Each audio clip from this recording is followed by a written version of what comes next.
Hello, everybody. My name is Brian Wright. I'm the principal of Town Planning and Urban Design Collaborative, and I am leading a team of consultants helping you all update your zoning ordinance.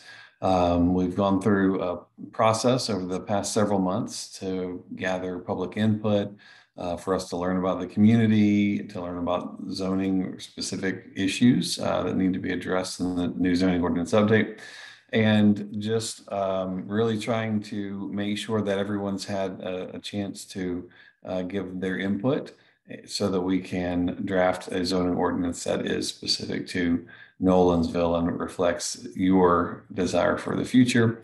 One of the things that we've heard time and again is that people really are focused on preserving and protecting the small town charm in Nolensville, and really trying to understand what that means to the community has been a challenge because it means something different to everyone. So a few weeks ago, we released the draft of the zoning ordinance text for everyone to start reviewing and consider. And we went over the overall organization of the document and the idea of using different character areas as a way to create the different zones in the town, rather than having zones that are specifically related to uses as the way to separate, which is how zoning ordinances used to work in most cases. So we've been really trying to dial in what that character means, and the zoning ordinance is the draft is the first attempt to present that, so we can get some feedback from all of you on whether or not we are heading in the right direction. Because at the end of the day, this is your zoning ordinance, it's your town. We aren't from Nolensville, and so we don't really have a preference as to how things turn out. We just want to make sure that we reflect what we've heard from the community, and create the zoning ordinance that's going to give you the future that you're looking for. So we, like I said, we released the draft of the ordinance text, but not a zoning map. When it didn't come all together, for one reason, we were working on it still on the map. But the second reason is that we find that as soon as you have a map to look at, people tend to stop focusing on the actual content of the text, and they start to review and evaluate the text based on their perception about how a particular piece of property, usually their property, is zoned, or how they'd like it to be zoned. And so it's often a good idea to have this the review of those two things, the zoning text and the zoning map, happen at different times. And so we are ready to release the first draft of the map. But like I said, with the zoning ordinance text, the odds of us having gotten it right on the first try are not great, especially in a place like Nolensville, where you all have been really grappling with, what does the future form and character of the community want to look like, and all the different opinions about that. So we have put together some ideas, and we thought that rather than just releasing the map and having you try to understand the rationale behind it, that we would begin to we created this video so that you could have a kind of a walkthrough of it, and you could look at this as often as you wanted to, or for people who weren't able to participate in previous endeavors, you would have this as a go by. So I am going to share my screen and to walk you all through a little tour of the map as it stands now.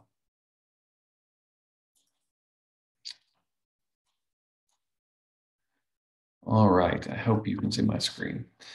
So one of the things that you will notice, maybe one of the most important things on this map, is actually the title at the top, where it says Nolensville Town and Country Zoning Strategy.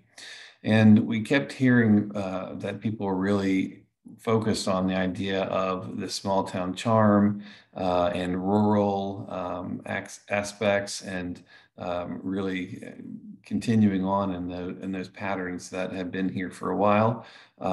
And the it occurred to us that there are a few areas that you really experience the town. People tend to go down corridors. Certain roads in town are sort of the main ways you move through town, and it's on those corridors that, with the exception of the street that maybe you live on, or maybe in the historic village area or someplace you might go. That's really how you and how visitors experience Nolensville. And so what we wanted to do was create this structure that is reflective of the idea of town and country.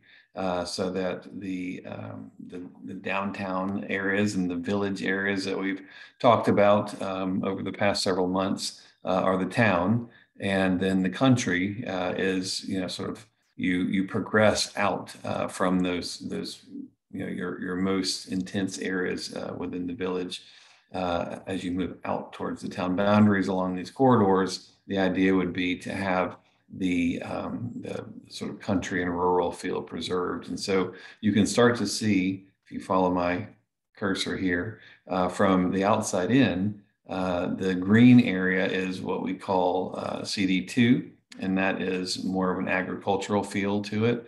So coming in on the road here, and this is Sam Donald Road. And as you come in, you start to see that you transition from agriculture to what the light yellow is, what we call CD3E, which is sort of a larger lot.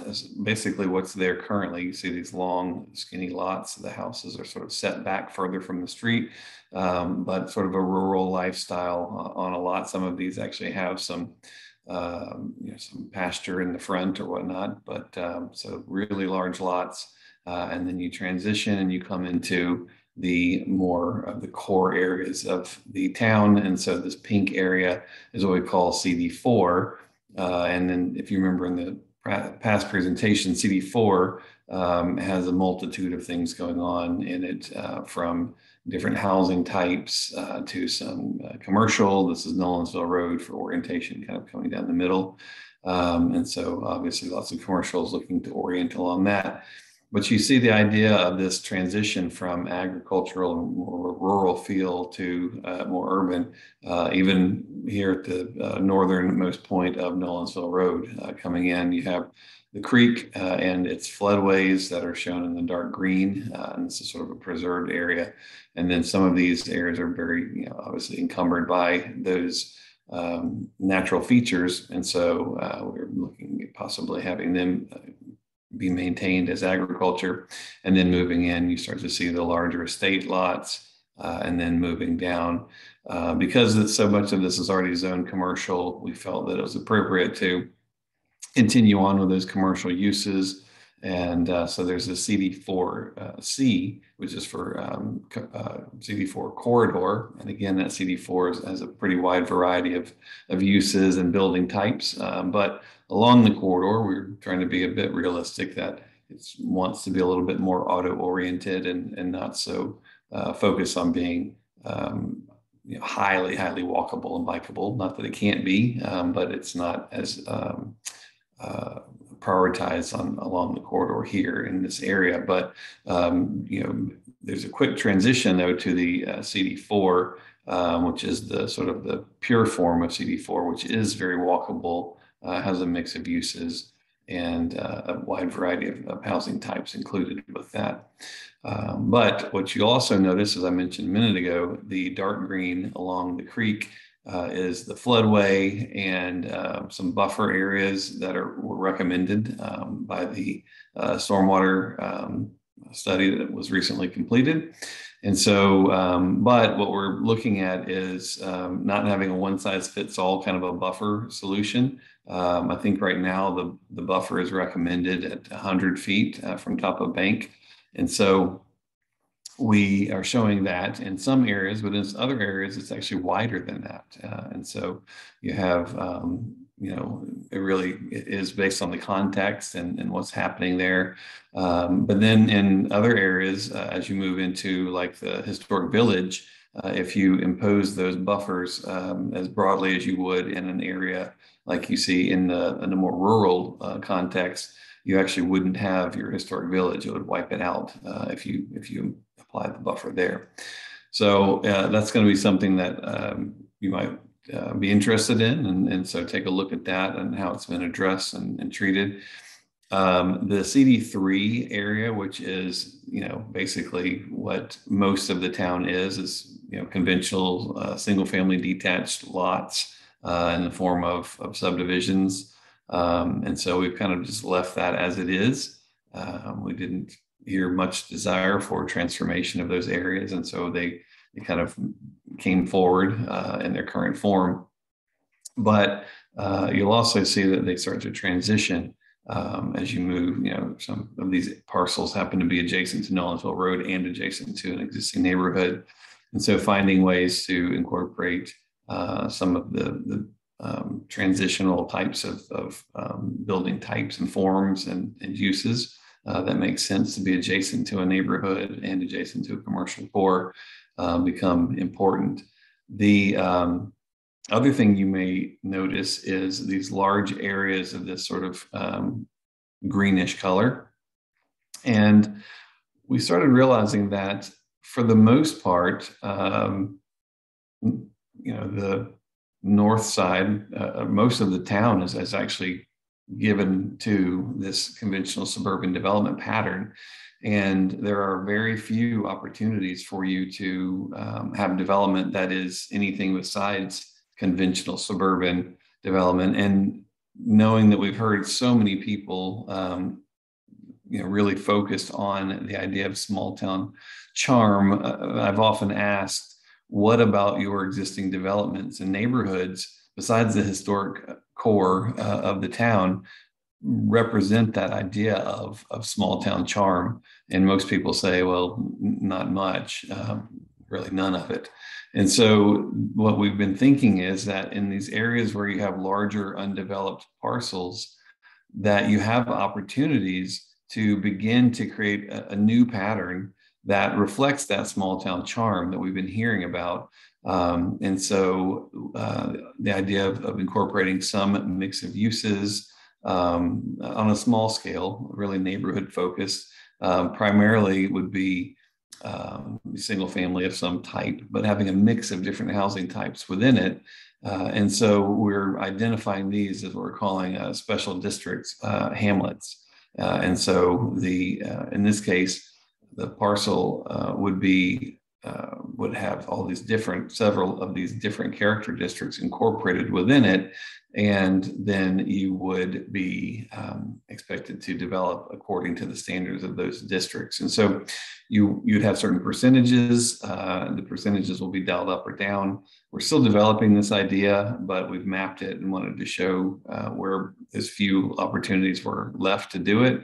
And one of the great things about having this idea of the hamlet is that you can incorporate actual preserved open space as part of it, rather than what you see in most of the developments, really have come in and kind of developed edge to edge the property, which is, as we discussed in the last presentation, you have literally no preserved open space except for what happens to be unbuildable in the floodplain.